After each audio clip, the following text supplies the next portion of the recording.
Hello students, welcome to Amrish Vishwakarma YouTube channels. और ये third part होगा division algorithm for polynomial topic के लिए। तो इस वीडियो में भी हम लोग प्रॉब्लम डिस्कशन करेंगे और वेरियस काइंड ऑफ प्रॉब्लम जो है लेंगे और इस टॉपिक को अच्छे से समझने की कोशिश करेंगे। तो सबसे पहला जो प्रॉब्लम जो है जैसा कि आप देख रहे हैं कि जो है what should be subtracted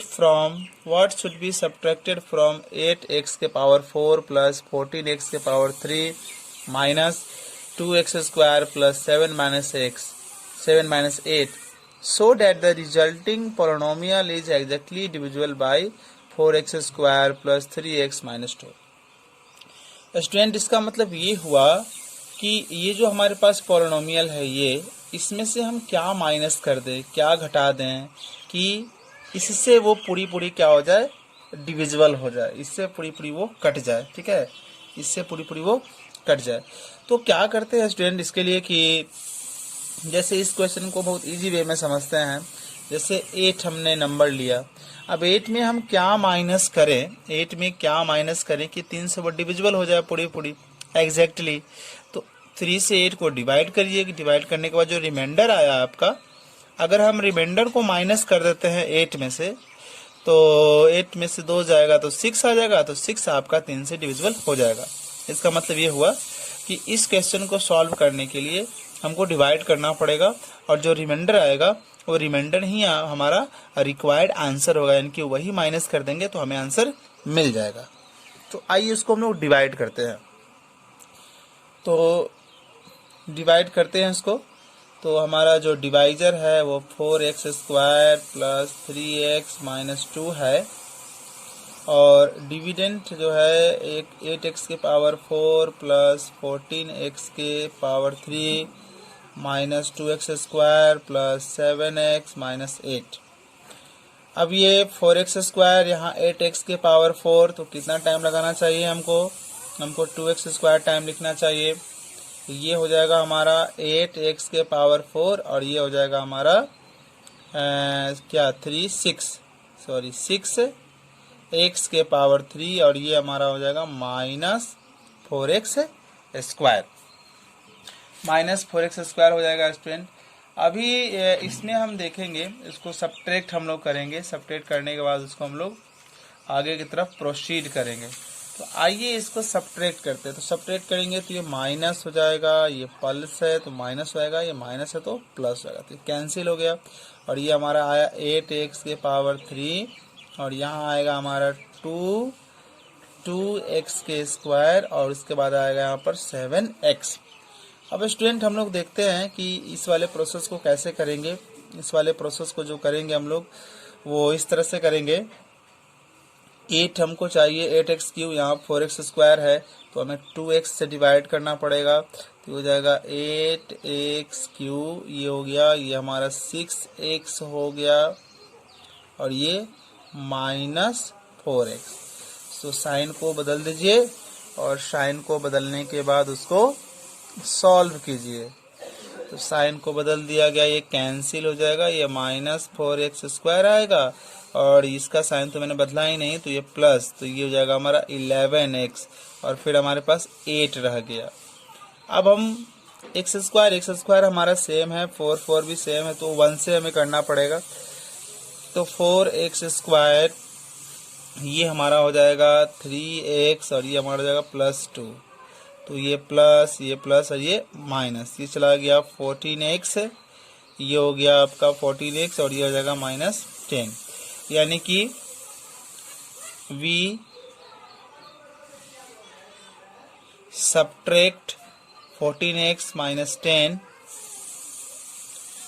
from the polynomial so that resulting polynomial is divisible by 4x square plus 3x minus 2। तो इस तरह से स्टूडेंट इस प्रॉब्लम को किया जाएगा।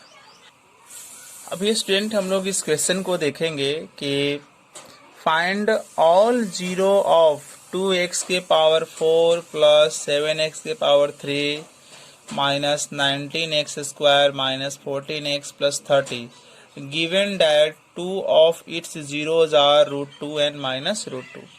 आप देख लीजिए कि ये जो पॉलिनोमियल हमारे पास है, इस पॉलिनोमियल को कहेंगे बाई क्वाड्रेटिक पॉलिनोमियल। ये बाई क्वाड्रेटिक पॉलिनोमियल है, मीन्स इसकी जो डिग्री होगी ना, इसकी जो डिग्री होगी वो 4 होगी।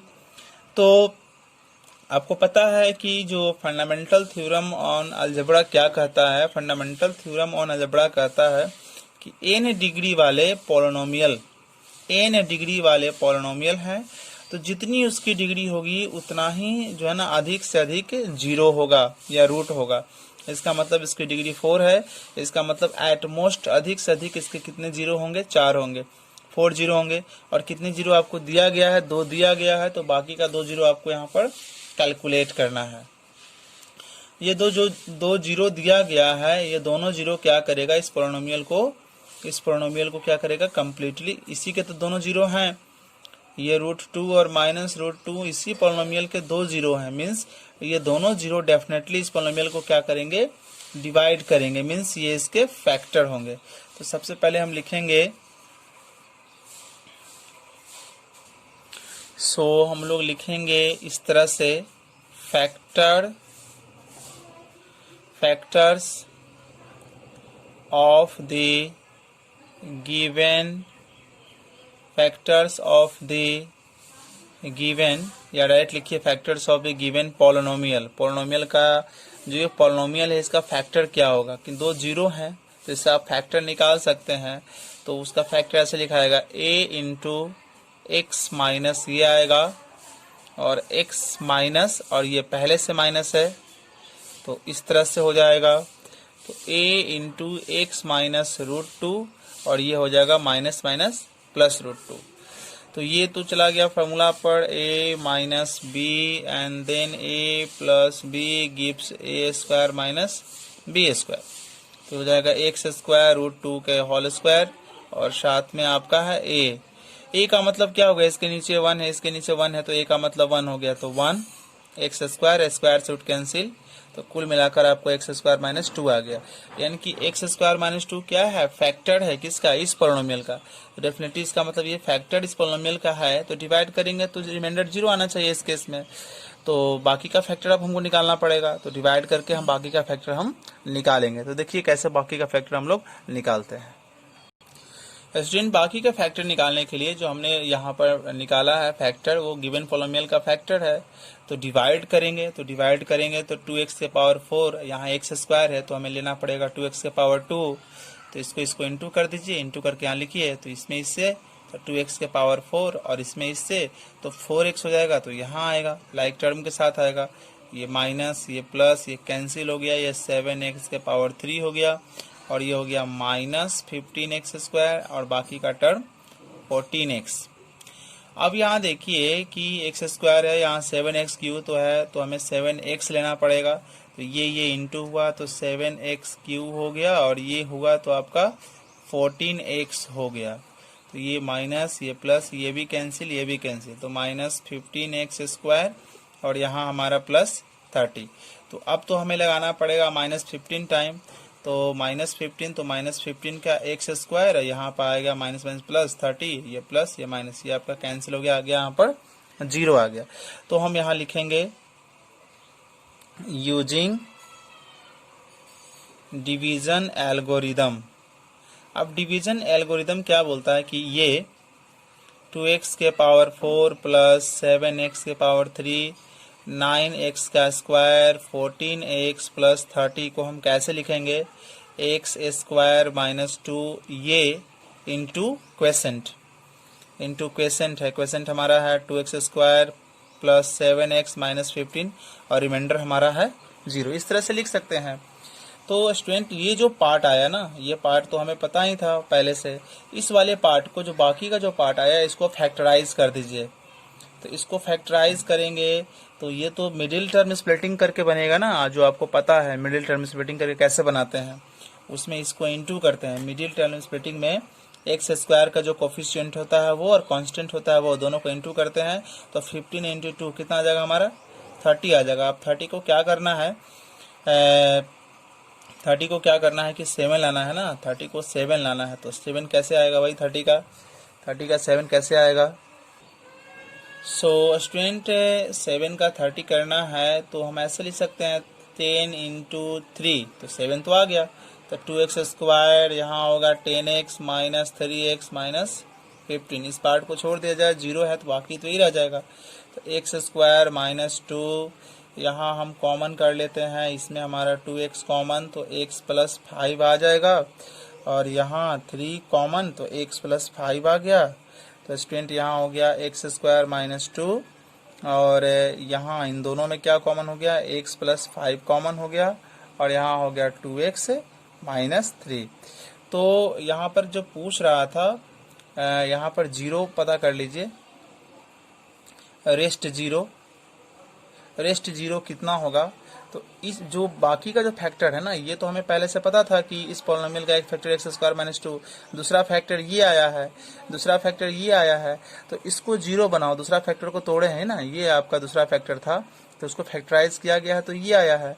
तो अगर इस पार्ट को 0 बनाएंगे तो इसको 0 बनाना पड़ेगा और इसको 0 बनाना पड़ेगा। तो x प्लस 5 को 0 बनाएंगे, तो x प्लस 5 को 0 बनाएंगे तो क्या बन जाएगा हमको, x प्लस 5 को 0 बनाएंगे तो x इक्वल टू माइनस 5 आएगा, यानी कि बाकी का 0 आएगा माइनस 5। और इसको जब 0 बनाएंगे यहाँ 0 बनाते हैं 2x माइनस 3 इक्वल टू 0, तो 2 इक्वल टू 3 और x इक्वल टू 3/2। तो ये दूसरा 0 आपको निकल जाएगा। तो ऑल 0 आपसे पूछ रहा है student, all zero.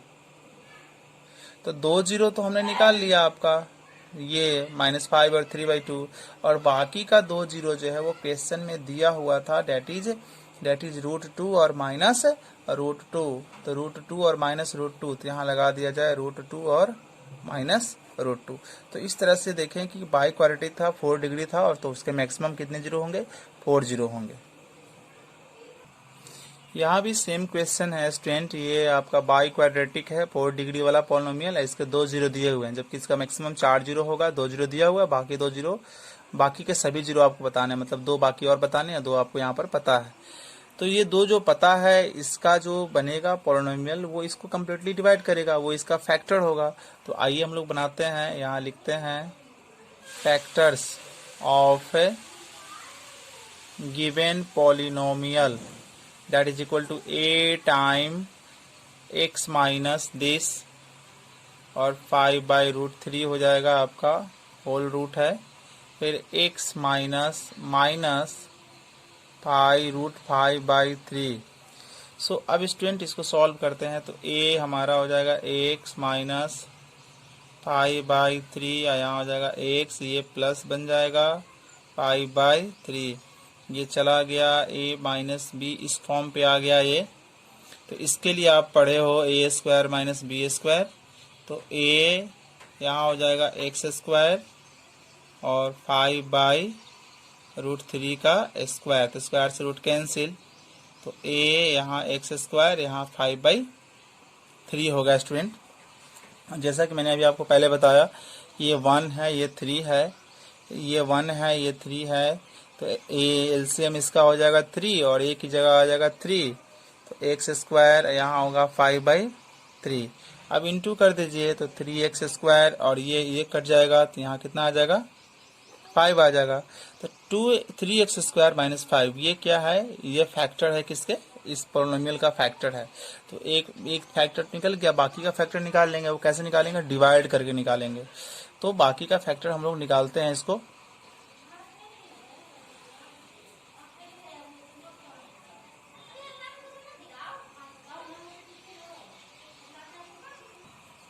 So student मैंने क्या किया कि एक फैक्टर तो हमें यहाँ पता था, 3x स्क्वायर माइनस 5।